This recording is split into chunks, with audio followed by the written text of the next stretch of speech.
to the use of the phrase tit-for-tat war in a conflict where you just pointed out one side has suffered over 10 times the casualties. Something which speaks to both the severe power imbalance at play here and how that often gets obscured by how we choose to talk about it.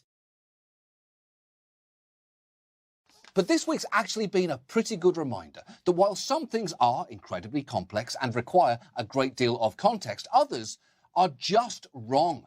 Take, for instance, one of the incidents that's been a flashpoint, the planned expulsion of Palestinians who've lived in the Sheikh Jarrah neighbourhood for generations. It's currently tied up in the Israeli court system, with the foreign ministry calling it a real estate dispute.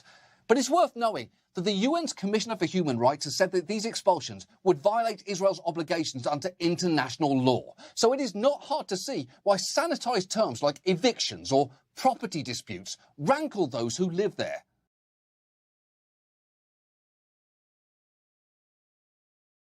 Yeah, Israel has a so-called Iron Dome. And I know, what if we blew up the rockets with more rockets? Sounds like something someone drunkenly wrote down on a napkin once, but it is a real military defense system that really works.